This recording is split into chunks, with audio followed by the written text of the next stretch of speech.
There we go. All right. Are we, ooh, right now my microphone is not work for whatever. Switch.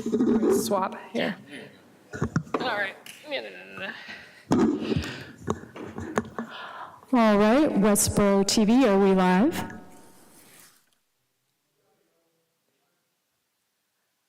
All right, welcome everyone to the school committee meeting of March 12th, 2025.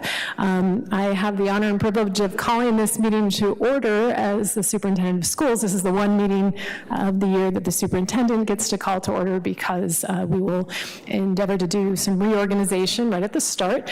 Before we dive in, I would love everybody who is able to please rise and join me for the Pledge of Allegiance.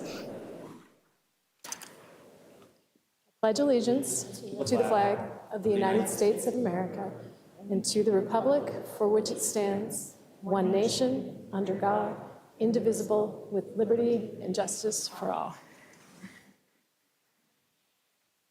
And a couple words before we get started. The school department and the school committee would like to take a moment to formally recognize Stephen Batchelor for his service to the students and families of Westborough. I feel personally so lucky to have had the chance to work with Steve. He's incredibly thoughtful, student-centered, compassionate, and wise, and we have a small gift for you to honor you for your years of service here. But before I hand it off, I just wanted to see if anyone else on the school committee wanted to pass along any comments.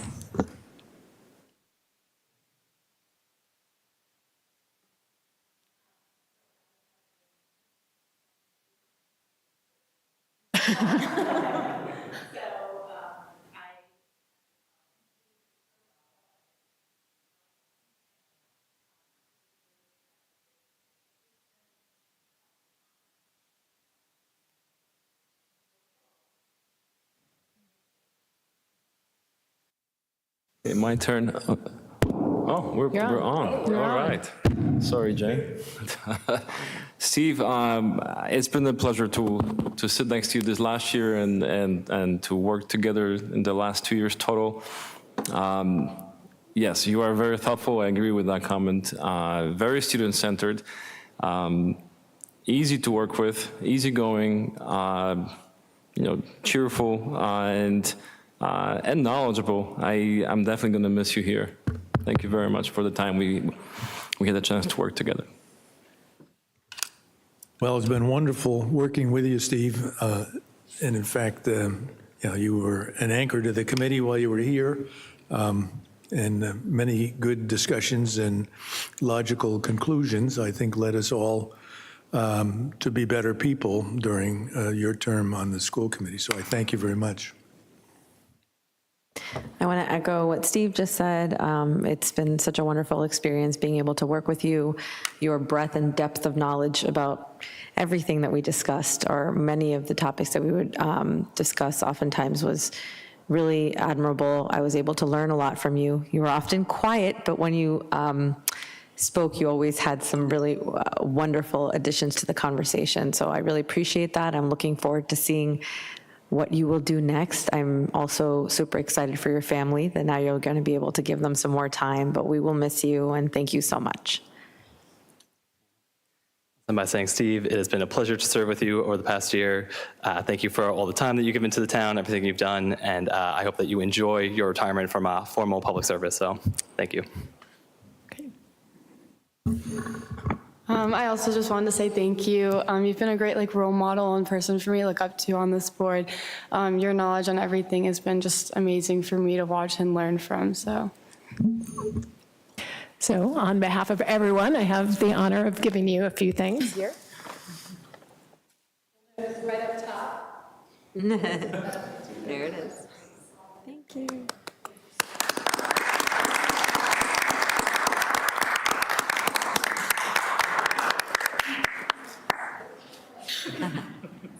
There's no obligation that you stay for the entire meeting. You can escape anytime you want.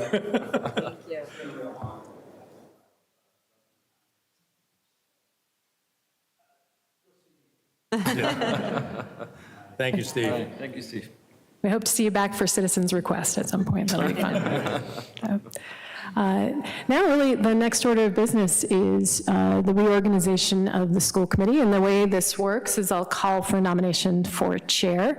And once we have determined who the chair is going to be, I will swiftly hand over the meeting to that person, and then we'll do nominations for and the election of a vice chair. So with all that being said, can I entertain a motion for a nomination for a chair for the school committee? As a former chair, I move, which is generally our convention and has been for years, that those who are in their last year of their term, one or two of them, have an opportunity to be chair. And so on that basis, I would recommend and move that we appoint Sarah as our new chair of the school committee. Do I have a second? I second. Any discussion? Seeing none, can I call for a vote? All those in favor? Aye. And we are unanimous. Congratulations, Sarah, and I'm now handing things off to you, so thank you. Okay, so I think we should Formally, do our, you move over here and I go down there. okay. So I would think probably Yaku, well, why don't we do the vote for the vice chair? Okay. Okay. Okay, so I think we should move to appoint the vice chair. So I can go ahead and make that nomination. I move to appoint Yakub as vice chair. All in favor? Or do I have a second? Second. Awesome. All in favor? Aye. Great. 5-0. Wonderful. So now we can switch. Yep. So it's easiest if I roll my chair down there, you guys can shift the way you need. I guess that, no, wanna just just go down move this way as we do with this musical chair.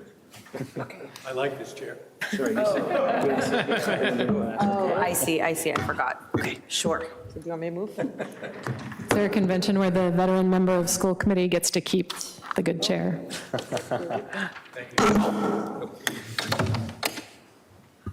You have your... Tim. Right there, back again. Gonna have to readjust this angle. Okay, thank you, Allison, for kicking this off. So let's get started. On our agenda, we have the international trip to Germany and Denmark for 2027. We're very excited to hear about it. We have someone here to present. Hi, everybody. Hi. Hi. So I've come to a few times this year at the beginning of the year for our New York City trip, which will be going on in a few weeks, and it's already time to start planning for our next one. And I do think this impacts some people on the school committee, so I'm sure you'll have some questions for me. This October, a band from Heide Ost in Germany came and visited Westborough High School. It was a big event. It was the talk of the town. We did an exchange concert with them. We did host families with them, and we had just a wonderful experience. We've really kept a great relationship with them, and now it is our turn to be hosted by them. So we are looking in 2 years, April vacation of 2027, to travel to Germany, Heide Ost, to stay with that band for a few days. We're gonna expand it on both ends. We'll land in Hamburg, Germany, do 2 days in a hotel, go to the high school, Heide Ost, stay with them, do exchange concerts, learn a little bit about their town for 3 days, and then head off to Copenhagen in Denmark, and then depart from Copenhagen.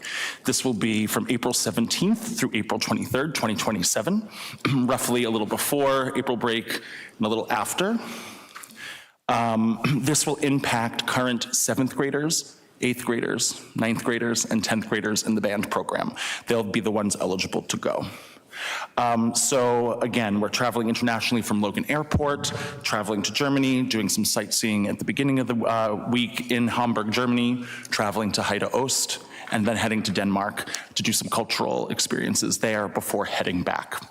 The reason we're doing this so far in advance is the cost is obviously something we're always concerned about. And so right now, if we get 50 people, it's going to be about $3,000. We want 2 years to help fundraise to defray that cost, either through benefit concerts, restaurant fundraisers, give people payment plans that they can do monthly because it is such a cost. I think it's really important to note that Evan Doyle wanted to be here for a tech rehearsal for Little Mermaid today, so he can't be here. But he's done a lot of this planning, and he really feels passionate about it, both as a band director and as a parent, because his daughter will be going. So he's keenly aware of the cost and how to help defray that, because his family is impacted by that cost as well. So I think that's important to note, that we do have staff members who are kind of playing both roles and really want to make sure that that's accessible for everybody. It's the same company we used for our New York City trip. They were absolutely fabulous. It's all online portals. When we do fundraising, I just send a bulk check to that company and they immediately credit everyone's accounts. So it's been very easy. There's not a lot of money exchange. They can do trip insurance through the company to get full refunds at any point up until the trip, which is extremely helpful for illness or as plans change over the next 2 years. So that's the general overview of all we're doing. I'm happy to take questions. You may have questions about host families. We haven't done that. We hosted, but we haven't really done a lot of host family exchanges on our trips. So if you have questions about that, I'm more than happy to answer them, or anything you're curious about as we plan. Again, it's pretty far in the distance, so specifics aren't like locked in because it's so far away, but once we are able to get moving, we'll be able to provide even more details if you'd like me to come back closer to the trip. Okay, great. Do we have any questions, Steve? Well, yeah, how are you going to handle the tariff for students going to Europe? Well, we're hoping in 2 years that'll be maybe adjusted. We'll see. We'll see how that goes. We'll do fundraising for tariffs. We'll be okay. Idea. Jane? No questions. Sounds wonderful. Thank you. Jakub? Yes, thank you. And well, while I have the opportunity, I want to say the Little Mermaid is fantastic. I watched it last week. It was great. I think this is an exciting trip. I like this. This is a new direction. Well, at least based on the other trips that we approved under my term. I was curious about the bridge in Copenhagen. Do you know if that includes actually going on the bridge, the one that goes to Sweden? So the plan is to go to, I'm not sure of the tour exactly to go over, but if you want to be a chaperone, we'll make sure we get across the bridge. I believe you have a son that could go on that trip with us, so we'll get you across that bridge. I am very happy to see. I support the idea of starting this early. I think this is a good way to deal with the high cost, especially for the families with financial difficulties. And I like that this program offers the online donations. That looks like it's a very streamlined process. So yeah, I'm all in favor of this. Looking forward to learning more details. Thank you. Of course, thank you. I just have a quick question. So I know that you said you were expecting, or the number of 50 students. I know you said it'd be about $3,000 per student. Is that based on, is that around how many kids you expect to go? Is that the maximum amount of kids that are able to attend? So if everybody went, which we're not anticipating, that's a large cost, that's a lot of them at school. If everybody went, it could be 120.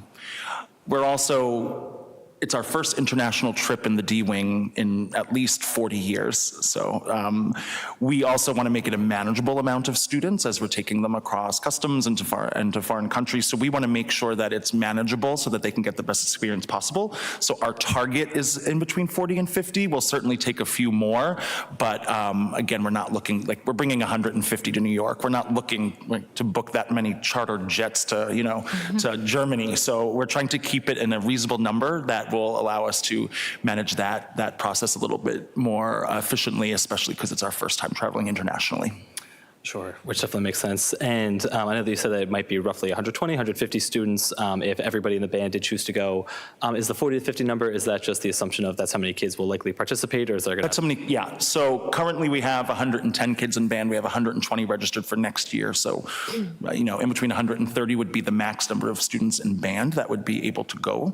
And of course, if they all want to go, we'll figure it out because that's great. But, we understand the cost could be a little prohibitive and people have plans during that time as well. Thank you. Thanks. In terms of my only comments, I do appreciate what Jakub said about starting this early, so I think that's great. On the other hand, I also think probably you'll have to come back again just to give us some more information. I would love to, closer to the trip. I don't know if you mentioned this, but at what point do we have to lock into this for the price to not change or to go up? Sure, so the quoted price is the quoted price, no matter what. The more people that go, it'll go lower, but we are locked into this price. As Okay, soon as so we're locked in at We're this locked into this price because the quote remains active for 90 days, I think, and we just got it. So if I went to you approved that this evening, I would call the travel agency and said, we're gonna move forward with this planning, that price is locked in. Okay, and just in the very unlikely event that prices would go down, are we able to get any, I mean, between now and the trip? I'm just curious because. Oh, yeah, so it's like the New York trip, for instance, the price I originally quoted at school committee, it actually went down $200. It went down $100 from when I booked it, because we had more kids go than we thought, and then just due to price changes for the museums and the show tickets we got, it was actually $120 less than what the parents signed up for in the end, so they all got $120 credit. So it works in our favor, it never works against us. Perfect, so the We like that, agency yeah. honors any price changes. Yeah, Perfect. we've also mobilized, I've discussed it with our parent organization, WAFIA, and they've kind of mobilized to like really do some crowdsourcing, fundraising through the organization to help provide some scholarships and defray the cost for some of the students as well. Well, that's excellent, thank you. Okay, I don't know if, do we want to wait and vote? Oh, go ahead. I'll do whatever, I can. I think they're hoping for an affirmative vote this evening to be able to really start fundraising as soon as possible, so. Right, I think Steve had something? Yeah, are you going to have to take your band instruments with you? Yep, and Bob Rogers provides insurance for those as well. Yep, so yes. so we will- that's also so part of the- we're going to take, if Evan were here, he would tell me specifically, because I know I'm going to mix it up. But we will take wind instruments. We will not take percussion. They will be supplied by the schools there, but students will bring their either rental or personal instruments. We will also be able to rent the bigger instruments like tubas and bari saxes and bigger instruments like that there, and that's all provided in the cost here. Good. Okay, that's wonderful. No, I guess my question was, I know some stuff is down in the action items, but do we want to move that vote up to right now, perhaps, so that you can be Yeah, on I'll your stick way? around for a bit. Yeah, that would be lovely. Okay, so with that said, I'll go ahead and move that we approve the international trip to Germany, Denmark, which is set for 2027. Second. All in favor? Aye. Okay, 5. Thank you so much. Thank you so much, and I'm Appreciate more that. than happy to come next year as we're planning to give you a little bit more details and tell you more about the Perfect. trip. Thank you. Thank you.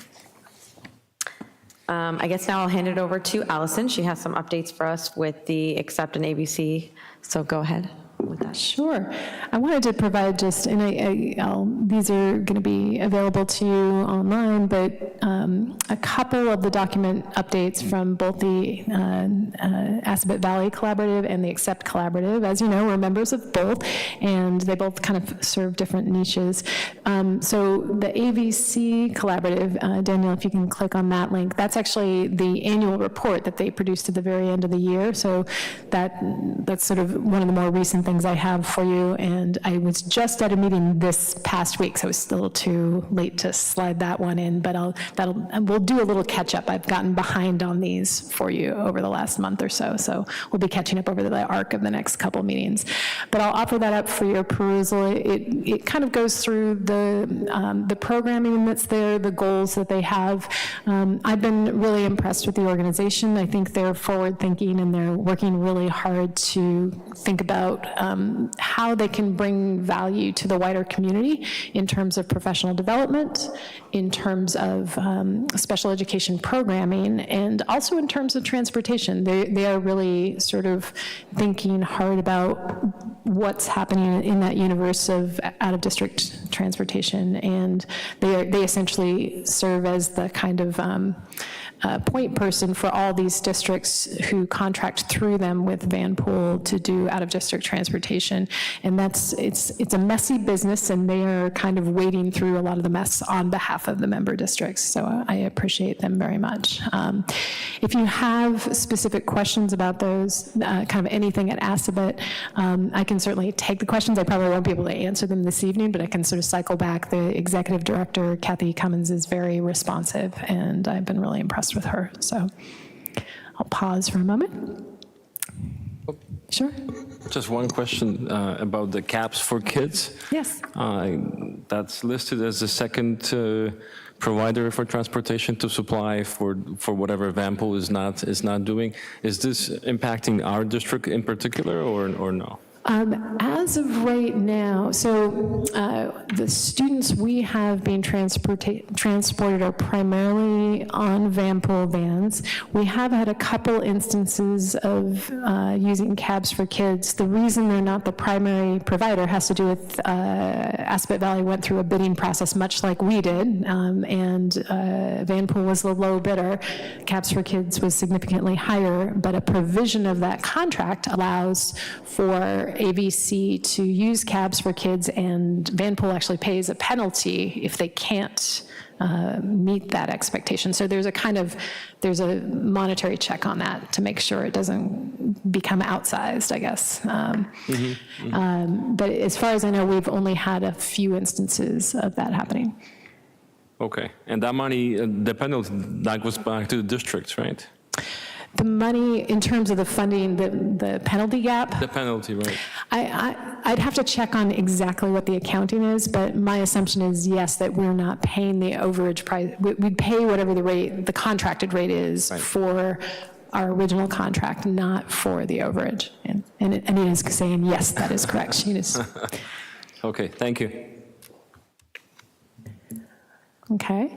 The other collaborative that we are a member of relatively newly is the Accept Collaborative. I just was at their board meeting this morning, and I'll have more updates to share with the committee in the next week or so. But again, you know, a different set of districts, some different programming. They actually do their own transportation system there, but it's a little far out for us and our kids. They're out of Natick. So it wouldn't be as much of a viable option for us. But this is one of their quarterly reports, so I wanted to just provide you with a financial update. One of the things about Accept is they went through a major audit process with some findings and have been in the process of kind of working through all those corrections over the arc of the time that I've been there, and they seem to be doing that very effectively and thoughtfully. So I'll have more updates to share between now and our next session as kind of we get the reports out and the formal notifications. But kind of similar situation. It's they provide professional development, they provide programming for students, and then they also do provide some transportation services, and they're a direct provider. So they, unlike AVC that contracts out with a transportation company, Accept actually hires their own drivers and runs it themselves. So a little different ballgame there, but these are the financials. And again, I'll pause. If you have specific questions you want me to follow up on, I can do that. Just one question. Sure. Could you explain, there is a table there on page 5, member outstanding receivables? Yes. Could you explain what these are? And you know, because there are big numbers, I mean, Yes. big differences between districts. Absolutely. So those are essentially primarily tuition payments. So when we have students attending programs at the collaboratives, you know, they collect tuition from us. It might be in some cases some professional development that we might send people to as well. But yes, you'll see both member and non-member receivables, and this is just their way that they reach out to us to remind us you have a bill to pay.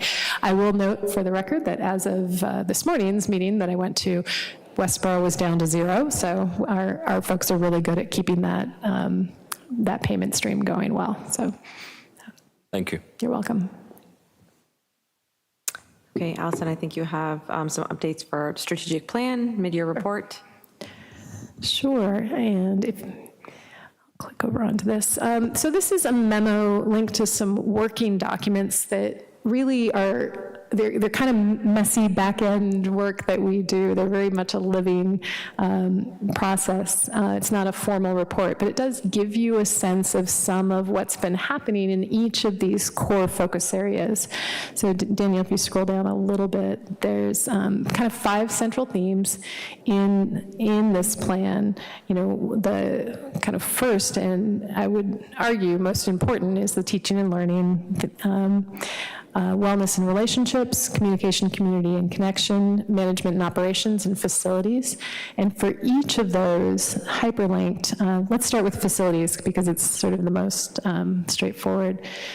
It's just sort of a little update list of here's what we've ticked off the list in the strategic plan, or here's what's in progress.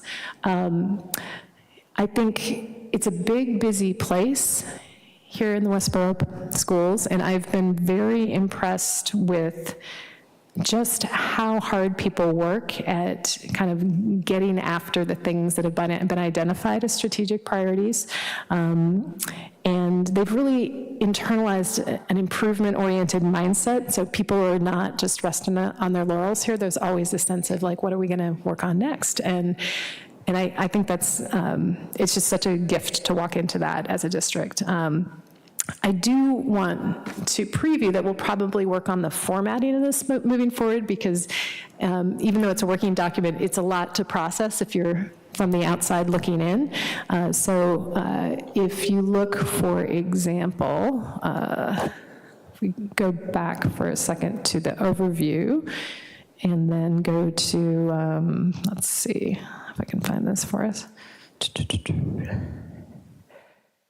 I think if you go into teaching and learning and scroll down, Erin LaPrade over at the Borough put together a nice kind of table in terms of her tracking of some of the things going on. So all the way down toward the bottom, you see some updates from her. And I love this.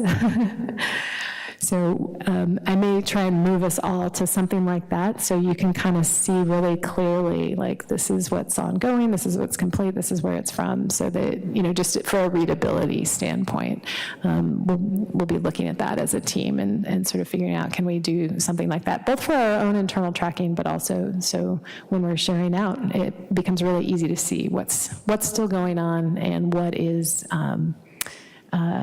what's ticked off the list,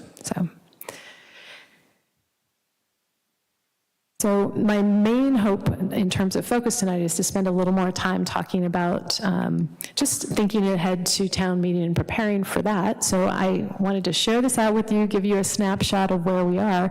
If you have questions tonight, I will take what I can on, but my recommendation would be to kind of give you a little more time, because I know you just got this, to look through it, kind of come up with your questions, and then we could sort of put those more into discussion format next meeting. In addition, I just want to highlight our next meeting will have a more in-depth presentation related to work that's been going on in the writing curriculum. So our English language arts team, kind of kindergarten all the way up through high school, is going to be here to tell you about some of the updates that have been happening and give you a sense of the professional development that's gone on, the curriculum change that's gone on. So that'll be a really robust kind of deep dive into one of those strategic priorities, which I think is kind of a nice time to spend more time on it. So if anyone has immediate questions, I'll do my best right now, but well. Yeah, I think it's wise if we just defer that. Unless anyone has any immediate questions, we can just take address it at the next meeting. I think that'd be good. It's a lot, there's a lot in there, and I know I didn't get it to you in as timely a manner as I would like, so I appreciate your patience on that. Okay. So I think the next item is budget and the warrant article. So do you want to kick that off for us? Yeah, I mean, I was hoping, we have a new member here tonight, and I thought it made sense to do a quick kind of review of where we are.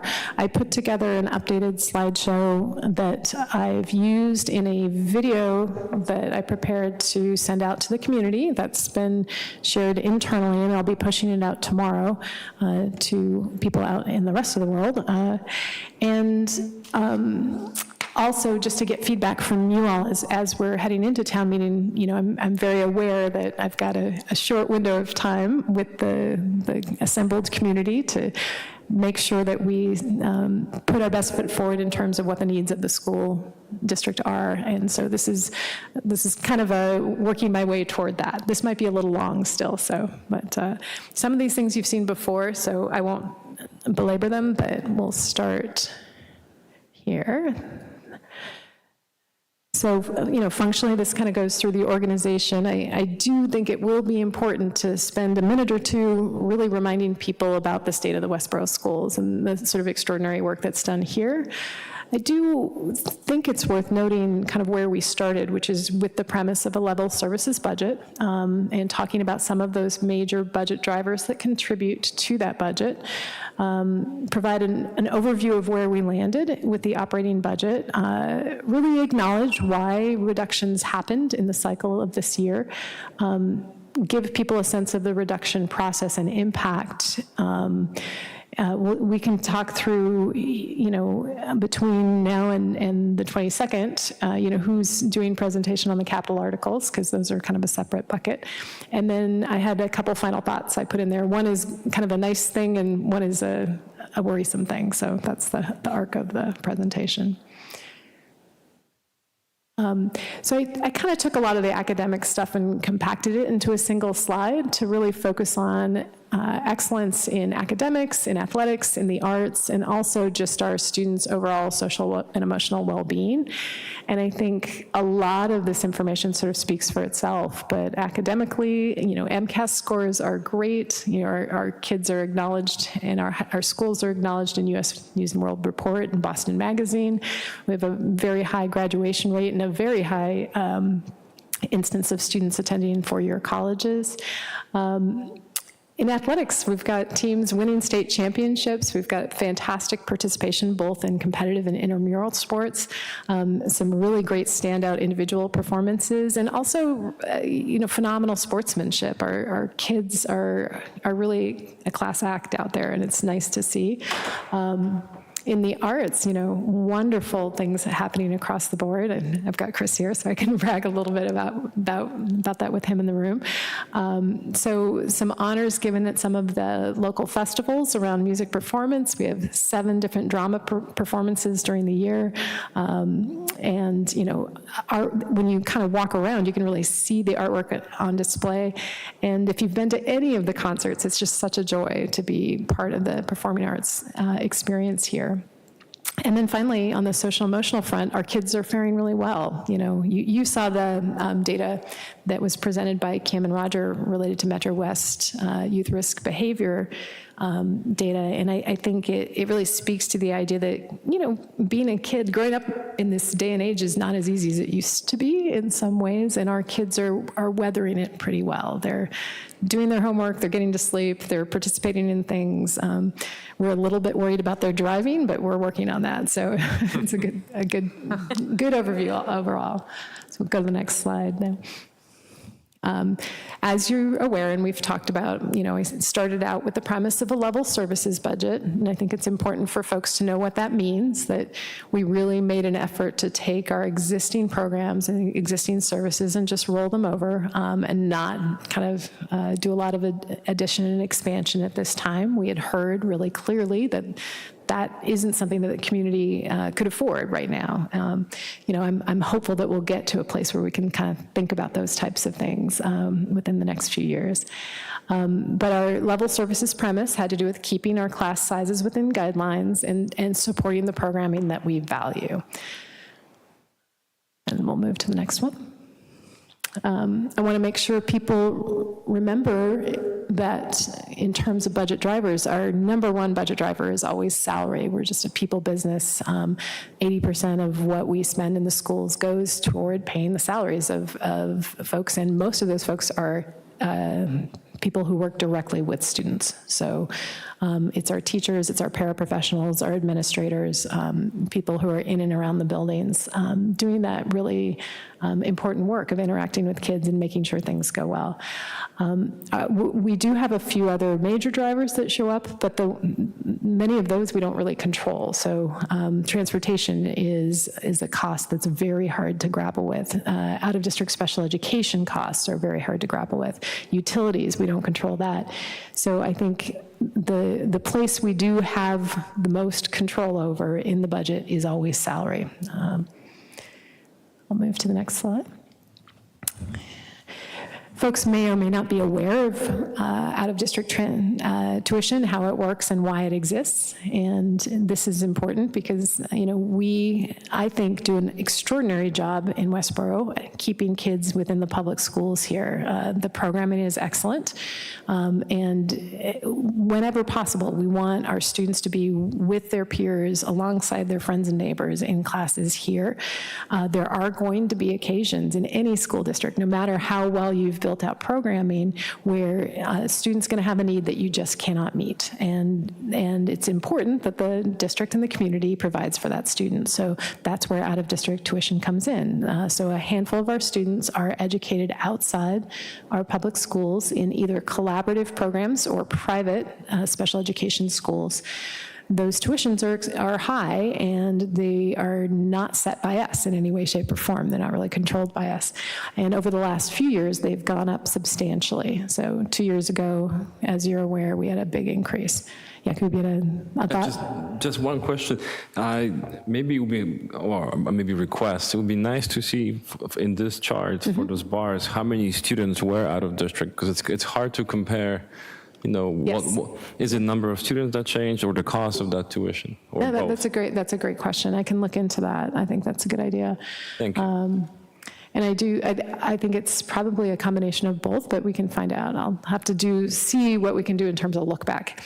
It can be a little tricky because some of this is fluid. In any given year, it may be some students in, some students out mid-year, but we'll do the best we can.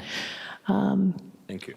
And I think what I've said to folks is the tuition alone right now for a collaborative is, $75,000 and up, somewhere around there. And for the private schools, it can be much higher, so in the $200,000 and up per student per year. So the investment that we make in trying to keep kids in district is important. And we also need to be mindful of the fact that this is just something that we have to understand will impact our budget in one way, shape, or form, and be ready for it. Right. Transportation's the other area that's, it's an area where cost has risen very, very dramatically over the last few years, especially when you look back to like FY21, FY22 in those years. And I think some of the same things that have driven costs everywhere else are right there in the mix with transportation, the cost of labor, the cost of buses themselves, things like that. So these numbers include both our regular buses, in-town buses, our in-town smaller buses, special education buses, buses for athletics and activities, as well as out-of-district transportation. So this is a sort of all-in cost right here. All right. So kind of taking all this together, our original budget that was passed in December was at 5.77% increase. If you look, I highlighted it in purple. That was our aspirational budget, where it hoped to be. And you do notice that over the last 5 years, if you drew a trend line or an average of those 5 years and the preceding years, the cost has gone up. That we are seeing more escalation, and that's really for two reasons. One is that it's the same drivers that are impacting the rest of the world around inflation, the cost of labor, are impacting us inside of education. And the second thing, frankly, is that student needs have increased since the pandemic. We are really trying to meet kids where they are, provide for them. And so, some of our staffing models have shifted to address that. So we want to make sure we're doing a good job by kids. The 5.18 number is the result of reductions that we made since the December meeting and that were voted at our last meeting. Go ahead and switch. Thank you. The town has pledged to give me an updated version of this slide, so I'm hoping for that at some point. But and I may or may not need to show this, but this is really the driving force behind the request for reduction that we received from both the Select Board and the Advisory Finance Committee. And really, when you look at those last 4 years in particular, there's a sense, well, I guess it's actually 3 years because one of the years is up there twice. But there's a sense that the amount of tax bill increase that community members were absorbing was starting to feel very oppressive for town members. So the request was for both the municipal and the school sides to bring our budgets down. And so this is really what came behind that request. We'll go ahead.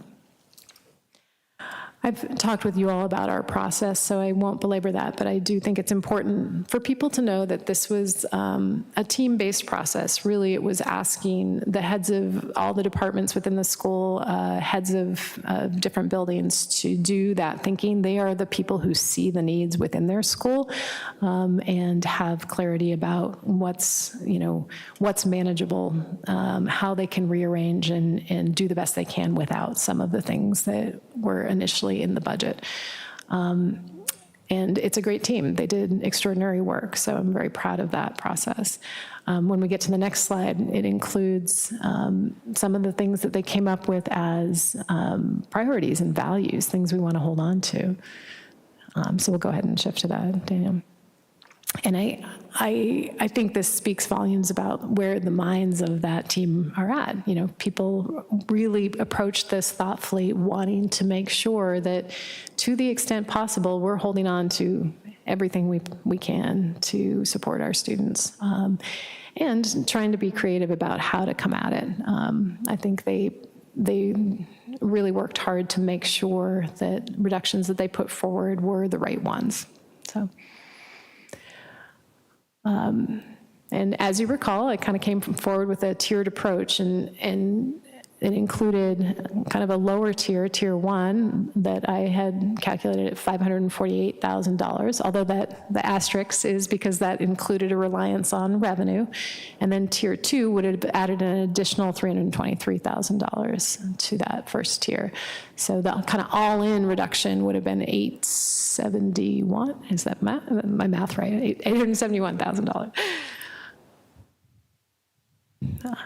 And where we landed was here, a tier 1 reduction, which included a list of things that hit different schools and programs. Some are in kind of classroom teaching positions, some are in more operational positions, some are coming out of technology. And then the final piece was a proposal to expand enrollment at WEC, the Early Childhood Center. By adding a couple more students per class, the director is very confident we would be able to generate some money that could offset the costs of running the preschool. And that is, even though that wasn't included in the budget reduction, that is something we will pursue at any rate. I think it's important to do.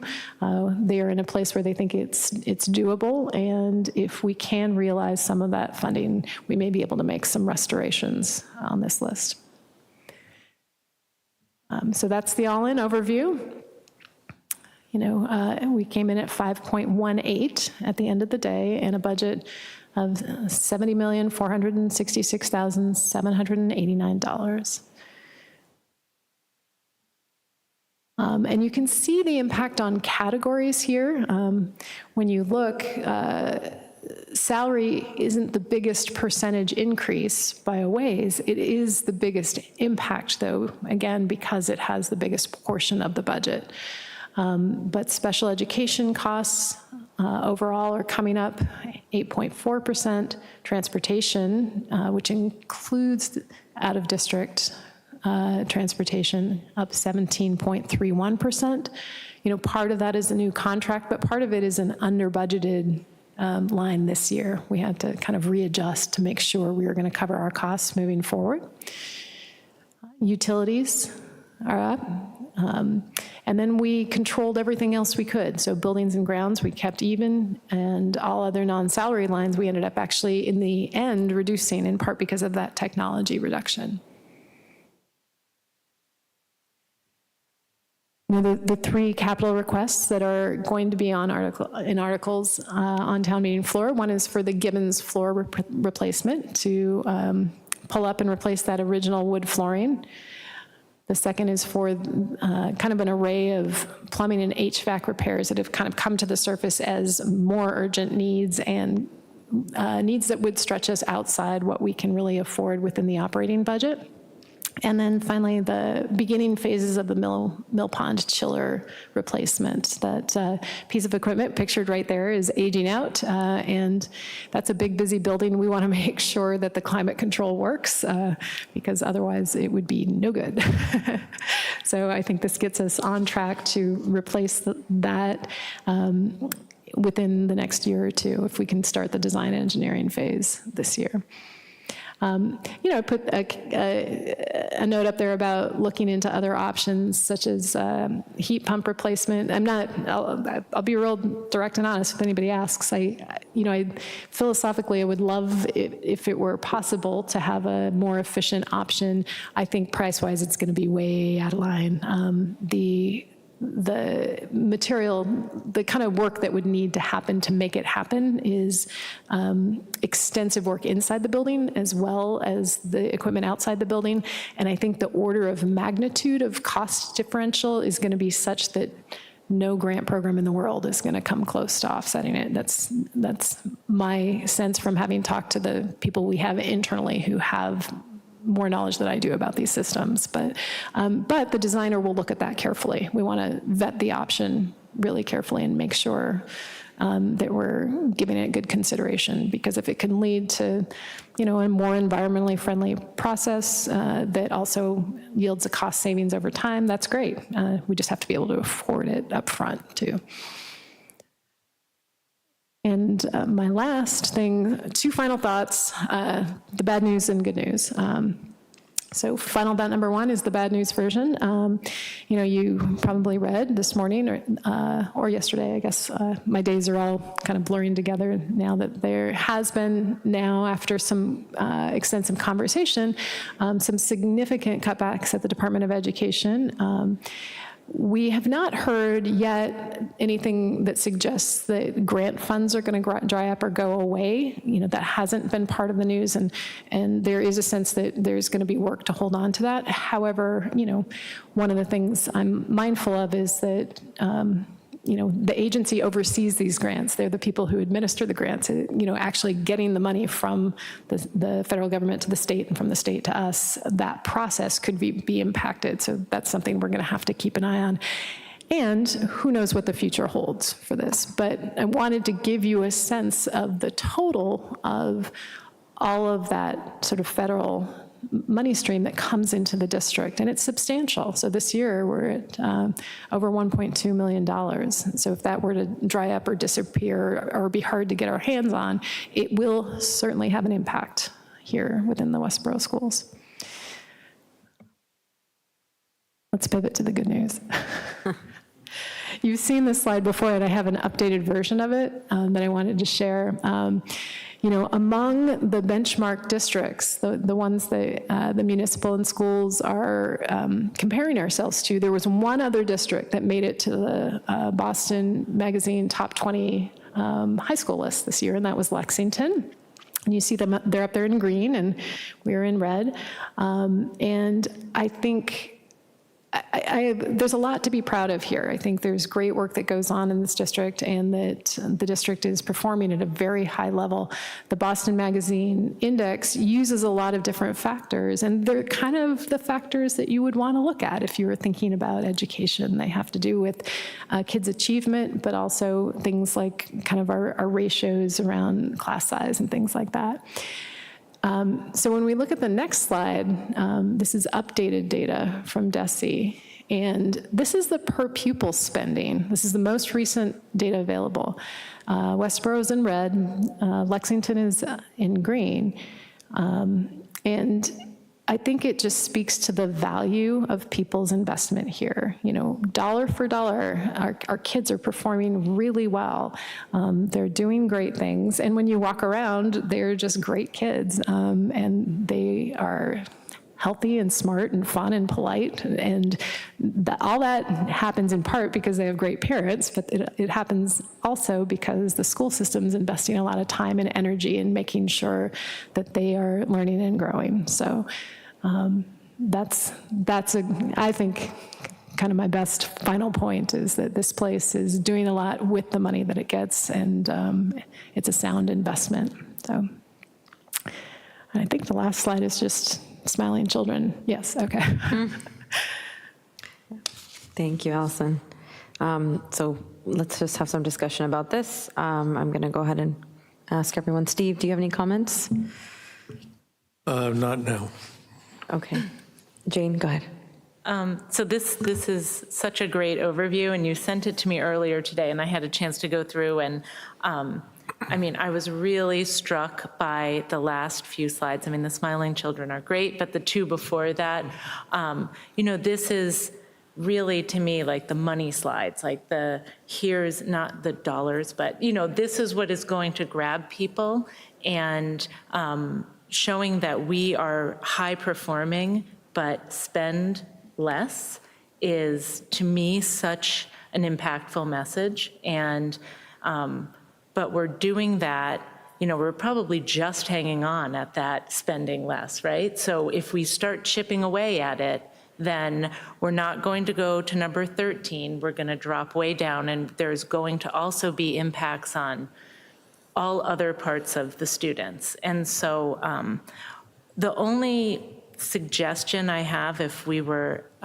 thinking about how we would want to present this, is the level services, and whenever we're describing what we would cut, I mean, these whole programs that would be cut, like Mandarin, or the supports for social studies, I think it was social studies and English at the K through 6. I mean, to me, the way you described that was the difference between a good and a great district, I mean, these are really taking pieces of the pie instead of, you know, to use that analogy, instead of shrinking it. So as much as we can emphasize that we're taking away whole programs, I think that will, and make the community understand that it's not just a few more students in a classroom, or, you know, I mean, there is a big impact on what we're going to be able to deliver. But the last few slides, I just really stuck with me, and I don't think these sorts of data are presented to the community often, and I think it's so important for them to see it. So thank you for putting the whole slideshow together. Thank you. That's helpful. So I'll just repeat back to make sure I'm hearing you. So you definitely keep those last couple of slides about the top 20 list. And then it sounds like you're talking about really emphasizing the impact of those cuts and how they're bringing us down from level service. I sort of glossed over that here tonight because this is a relatively informed group, but I may be able to cut some other things out and put more focus there. And I think too, sorry, to just one final thought, to me, level services too is, I mean, it makes it sound like we're just doing the same thing, but the same thing here is really remarkable. Mm-hmm. And so level services is, you know, the richness of the electives, having the language programs, having fine arts, you know, all the things that make Westborough a top performing district that graduates students that are well-rounded and ready for the next phase. And so level services isn't like ho-hum, no. And now we're going below it. Right. Thank you. Thank you. Yeah. Jakub? Yes, thank you. Yeah, I echo Jane's comment. I mean, I'm sure you didn't do it today because we've heard it before, but yeah, stressing the pain of the level of the services reduction is definitely important to do at the town meeting. I really like the federal impact slide. I think this is really getting ahead of questions that will probably show up. Pop up at the meeting, especially if you look at what we're cutting. We're cutting 500, and the federal impact is potentially 1.2. That kind of puts things in perspective. You know, what kind of services we might have to let go of further in case, you know, that happens. Hopefully, that's not the case. I do have one question. I zoomed out from this whole discussion, and you know, so we're in this climate of financial pressures, you know, high taxes, avoiding, you know, unnecessary costs. At the same time, when you gave us your little Not little, I'm sorry. When you gave us a kind of a report of your reconnaissance of what you see in our district and where you see room for improvement, one of them was computer science, you know, that kind. So I wonder how can we, you know, add support for that Yes. in this climate? It's a good question. I mean, I do think it's a situation where we will have to have a deep conversation about potential reallocation, like where are our staff, what are we doing with the staff, and how might we kind of shift people around positionally to do different things. So, you know, that's the thing that I do think is possible, kind of looking at what our staffing models are right now. But, you know, it involves some tough kind of decision-making internally.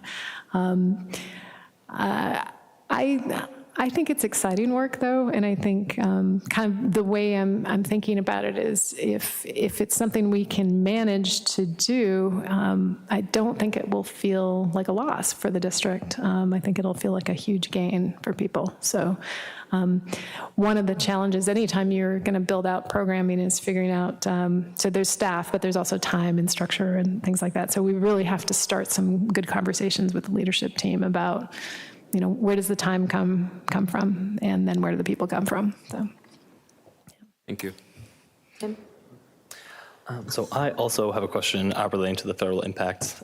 So fully understanding that you do not have a crystal ball and we don't know exactly what this will look like, can you speak a little bit more just to what the impacts might be? So for example, in the first line item here, it's talking about English learners and, you know, helping them to become fluent.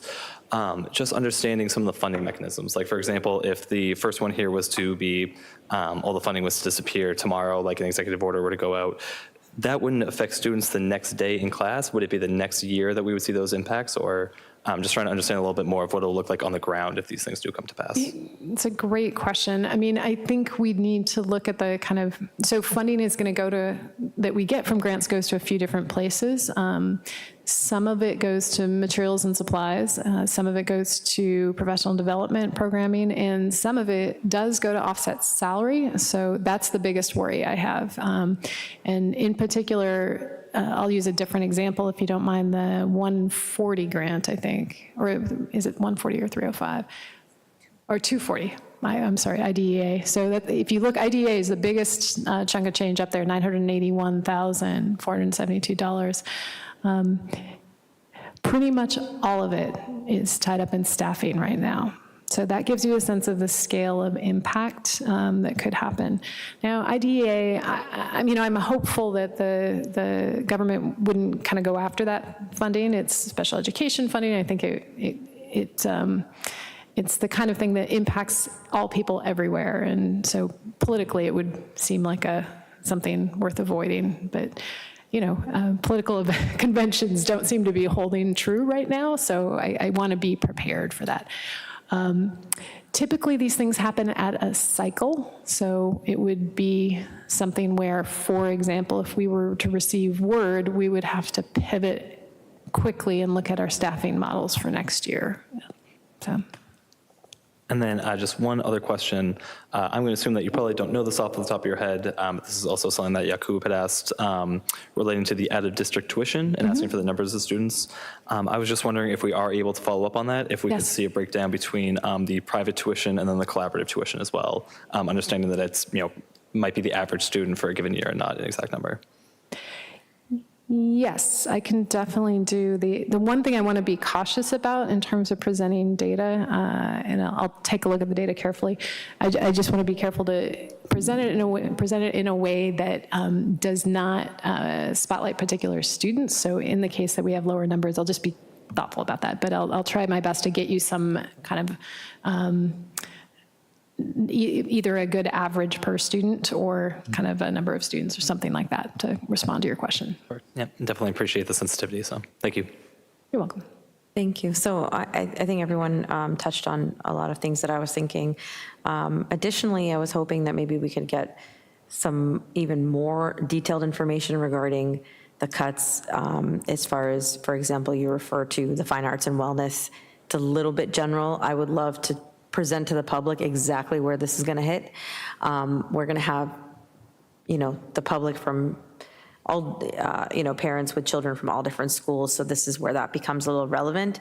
I've spoken with a lot of parents who are actually very upset about Mandarin being taken out. I think that this is going to be, we're actually going to get a lot of pushback about this, and I think that it's legitimate. I also thought the same thing that Yakub mentioned, that I think the federal grant slide is really key. I think that we should be able to display very well one thing that you just brought to my attention is the dependency on that grant money.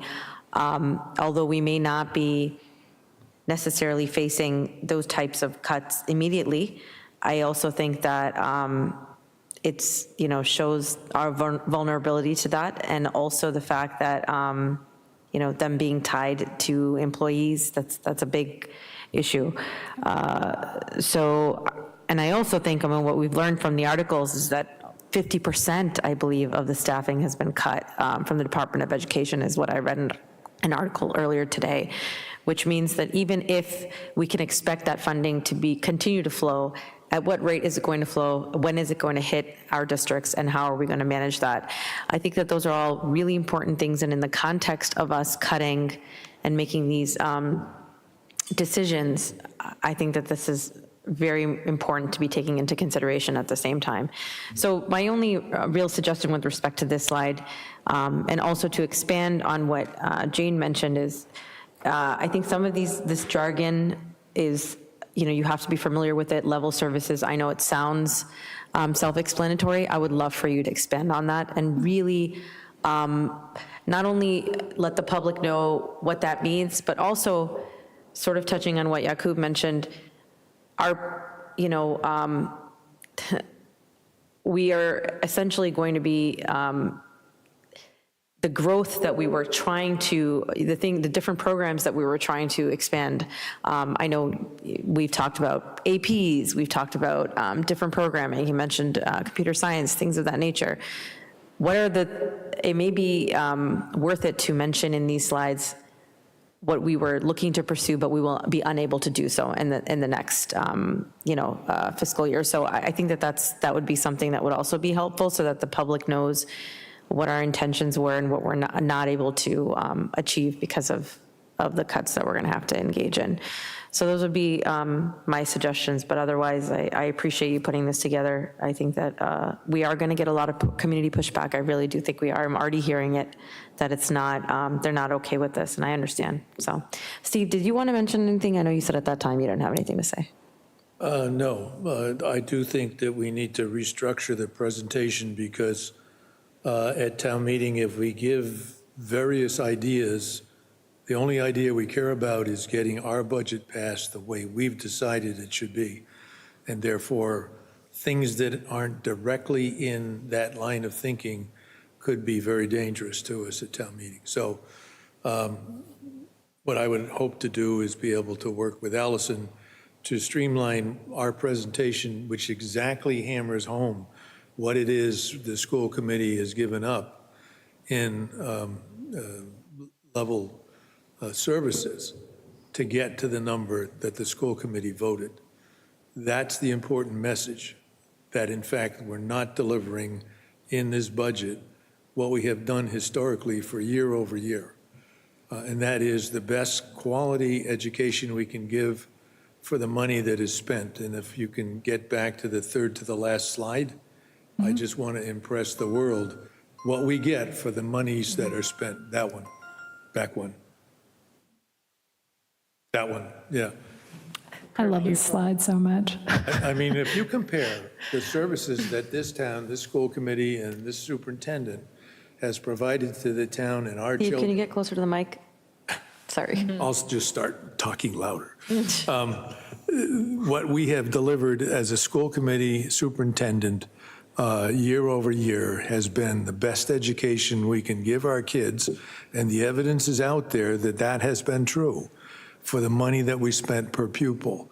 And it has to do with how the school committee and superintendent has handled money in the past. And if you go to the special ed slide in terms of what our costs are per pupil versus others, bar chart, vertical bar chart, Looking for it, near the end. It's slide 20. not seeing it. It's backward. Oh, the per pupil? Is It's that what 20, it's slide 20. Backward, the special ed, Page- out of district. Yeah. Sorry. Back about 2 more, I think. Oh, 7. 1 more. There we go. That one. Yeah, I do think that notion of kind of what's the per pupil cost here Yeah, versus. there's one that compares us to other towns. Yeah, that's the. Yeah, that's on 20. Slide 20. It's what- oh, I don't have them numbered. So let's I see. don't think we have our town versus others for special education out of district. Yeah, we don't. Cost per pupil. We do just for per pupil. Okay.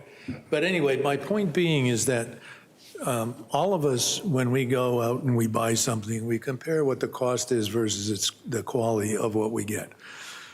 What's interesting is if you go to Lowe's or Home Depot or whatever, they want to sell you a warranty. What we expect, I think, as every individual is to get the product that they claimed it was and not have to pay again for the value of what it didn't turn out to be.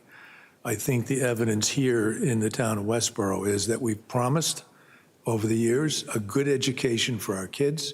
It's the reason why people have moved to this town. I believe it's what the parents expect to get, and to do differently is a mistake. And I'll stand by that. If we do differently and we reduce the quality of what we're doing in education in this town, we will pay the piper. And so I think all of us on the school committee support that idea, and that I really hope that we can hone our presentation to make that point and drive it home, because we will be blamed for what happens if we don't make it clear that it wasn't our choice. So. That makes sense to me, and I'd love to get, more detailed feedback on that, to be able to pare down so there's less focus on process and more on just, it Yeah, sounds how we like got the here isn't performance and the impact of reduction. Yeah. How we Okay. got here isn't so important as what it meant, what it means Got it. going forward. That's very helpful, thank you. Can I make one last point? Yep, go ahead. Sorry. I also think the budget drivers, the pie chart, is really impactful, because nobody likes to think about cutting teachers. And when you see that such a big portion of the salary of the budget is salary, that, kind of shows how our hands are tied on this if we want to keep the teachers. A point to that, and also to emphasize, is, what the cost increases that we've experienced are not unique to us. So everyone is facing these, and we have no control over them. We will have no control of them in the future either. So I think that that's also important to emphasize that, these are not increasing costs due to, some, huge expansion of programming or extra hires or anything of that nature. I guess I really think it's important if we can explain to the public what level services means, and I think that that's what is encompassed in that. And I think that if we can focus on that, people will also understand that we're not just arbitrarily increasing our costs. These are things we don't have control over, most of them. So moving on, if nobody else has anything else to say, we are going to citizens' requests. Do you have the? Is there anyone here to speak to the school committee? Yeah, okay, come on up. You want to read this? Yes. Let me read the policy for this part of the meeting. So before we begin, we will remind everyone of the school committee policy regarding citizens' requests. You must be a current resident of Westborough. Speakers are allowed to address the school committee about issues within the school committee's purview. Each speaker will be allowed up to 3 minutes to speak to the school committee. Written comments longer than 3 minutes may be presented to the presiding chair before or after the meeting. You are welcome to hand the chair additional comments in writing now or send them via email, and the chair will share them with the other school committee members. Public comment by residents at this meeting is not a discussion, debate, or dialogue between individuals and the school committee. It is an individual's opportunity to express an opinion on issues within the school committee's authority. Our role is to listen carefully to what you have to share with us tonight. Clapping, cheering, calling out, or any other noise during or following a speaker is not allowed. At the close of citizens' requests, school administrators may address what was shared by the speakers if they wish to do so. State your full name and street address. Speak directly into the microphone. Thank you. Yeah, hi everybody, Soroja Hansoge here. I was here last week. For those of you who weren't here last week, just a quick note, my background is computer engineering. I have 4 children in the Westborough School District. At any given moment, I have 4 data points. So I'm very interested in how and what the school is doing. I live at 105 West Main Street. Today, I want to comment on the budgetary information that was shown, some of which was shown last week. One thing that struck me is in the 3 tiers of the budgetary cut options, $100,000 is slated for cuts from the technology budget. However, what I didn't get was insight into how much money is actually allocated for the technology budget. Is $100,000 1% of the technology budget, 50% of the technology budget? That would be very helpful information, because it is my opinion that we do not need technology to the extent that we currently rely upon it in the school district, especially because nobody in the school district and truly in the United States can show evidence that the use of ed tech has improved the school performance of children, especially K through 8. In fact, I personally requested the schools to prevent and to withhold bringing the iPads home. Unfortunately, in 8th grade, because of additional homework usage that relies on ed tech, a Chromebook does come home. However, I cannot tell you that I have gained confidence. At no time have I felt that the use of these devices and the software that's used has increased my children's. In fact, I think their English, their grammar, their spelling, and their math skills are at a poor level. I know this because I've mentored engineering students at the University of Illinois, Urbana-Champaign, a top technology school, if any of you are aware. And so there, what I see are foreign students, not students from the United States, that regularly work on very complex technology innovation projects. And there's a reason for that, because they are all required to use manual processes of learning at a young age. For example, look at Sweden. They completely took out digital technology in the K through 8 and I think maybe up to 12th grade. And they're all doing very well. Sweden, top school globally for science, math, and English. I mention this because I think in the face of these critical federal funding cuts, we are not looking closely at that technology budget to evaluate, can we make deep cuts in software licenses? Can we make deep cuts in the devices that are purchased and any other expert usage, infrastructure? This has to be explored. Perhaps the school committee would advise that a working committee is developed where you can solicit membership from parents in the community to look very rigorously and methodologically at how technology is used, and can that be the key opportunity rather than cutting Mandarin teachers. I have a vested interest in that. My kids are in the Mandarin program, or any of the other teachers. Thank you. Thank you so much for your time. Anyone else? Come on forward. You can please state your name and address. Yes, Brendan Broder, 26 Church Street here in Westborough. Good evening, members of the committee, Superintendent Borchers. I absolutely second and agree with the prior comments. I have a child in the 7th grade. I think that there is too much emphasis on the Chromebook, which he does bring home. I would like to see a thorough evaluation of how young they're starting with the Chromebook, and would like to see a return to paper and books. I think there's a lot of evidence that kind of learning is good for the brain. I know when I came through, there was a big push to get children using the technology, and it was beneficial in a prior generation where we didn't have parents teaching us that stuff. We didn't have the interaction with technology all the time, so just being familiar with the devices was very useful. But our children are getting that anyway, and what they're not getting is the deep focus, concentration of where they don't have the distractions. No matter how many blockers you put on the Chromebook, the kids find a way, and they're bouncing around to Windows and looking at all kinds of things that are not educational and that are actually counter-educational. So I second the call for a deep look at how we're using the technology and how we're spending on the technology.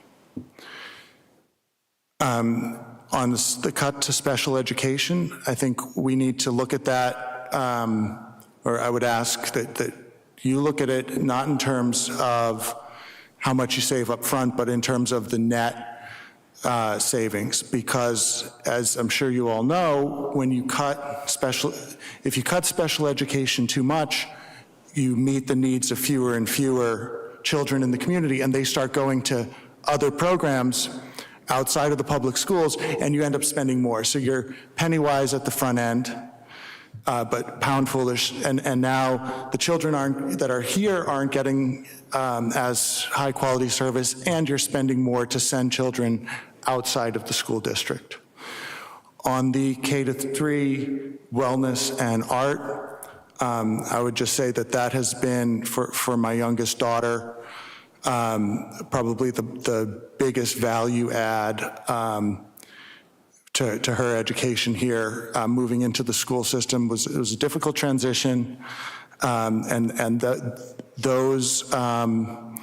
the emotional support and strategies and interpersonal skills is actually what she needs more than reading and writing and math, which she's doing fantastic at.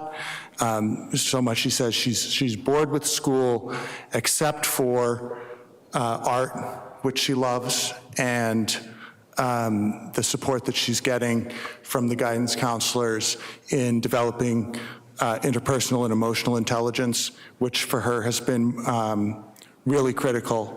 So, I'd want to take I'd want you to take a really good look at whether that could be saved.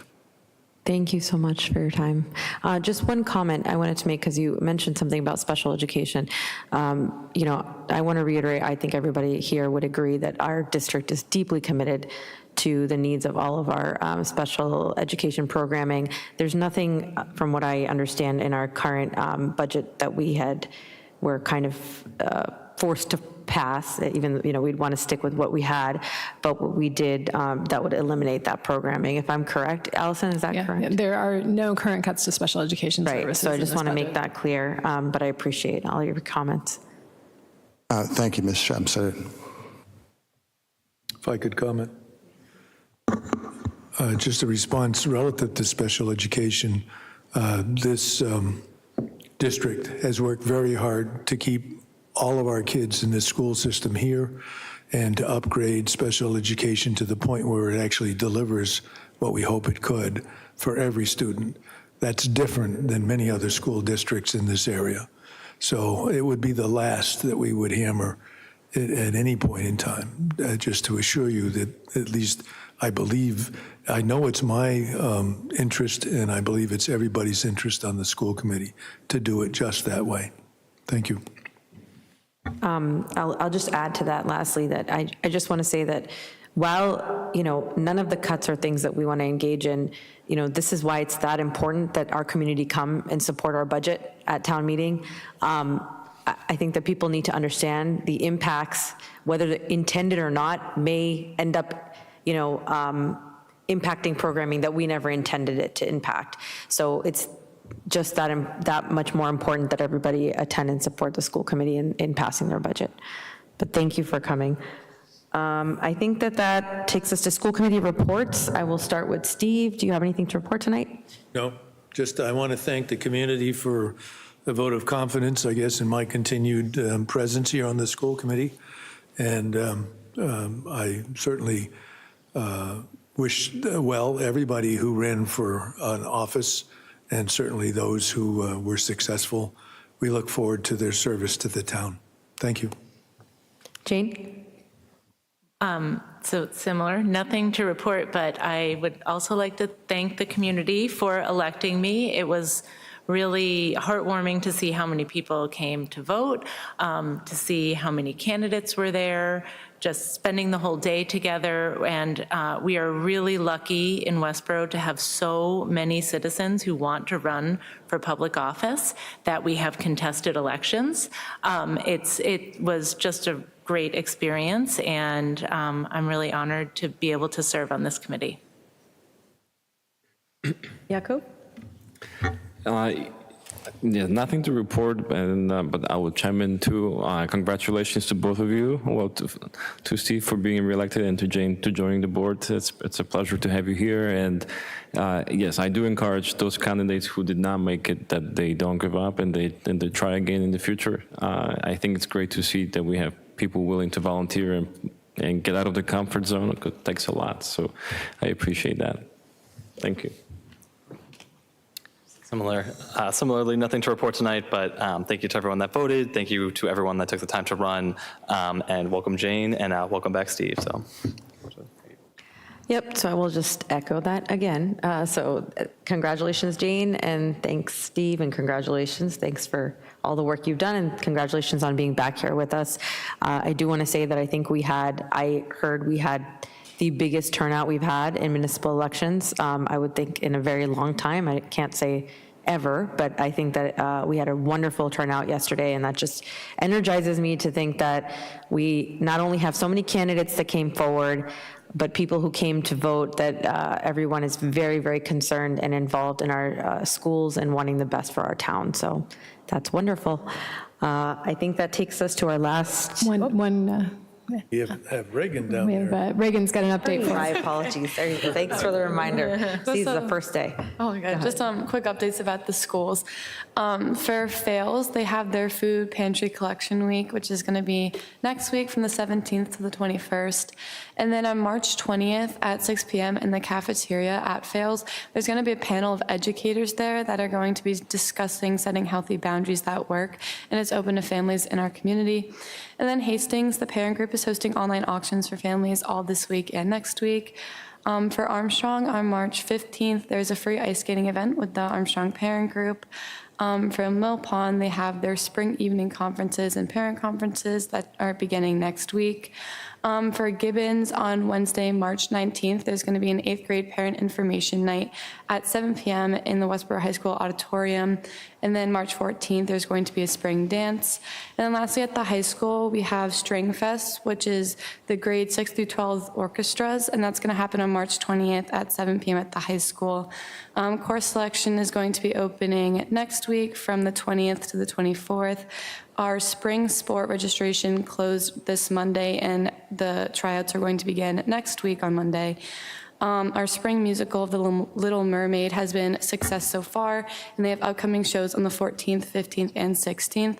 And then lastly, our student council last week had a 3-day state conference in Hyannis, Cape Cod, and they earned a top 10 projects award for their mental health week, as well as a Gold Council of Excellence award.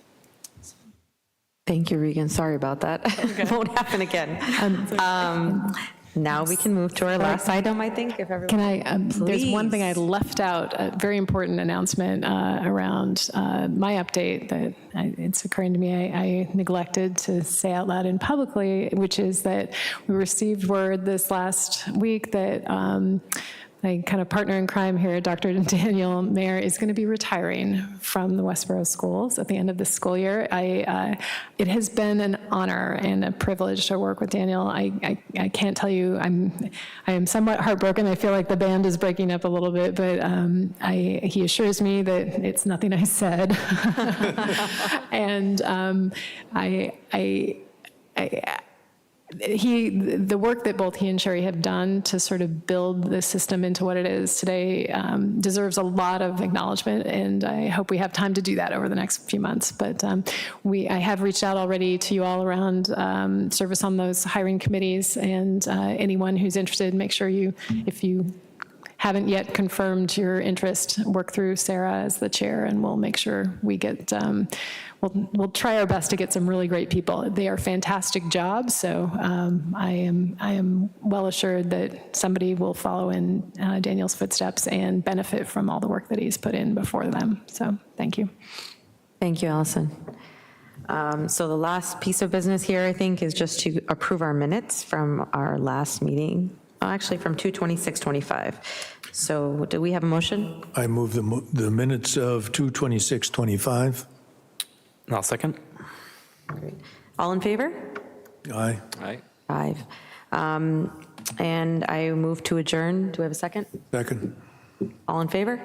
Aye. Excellent, 5. Thank you. Great job.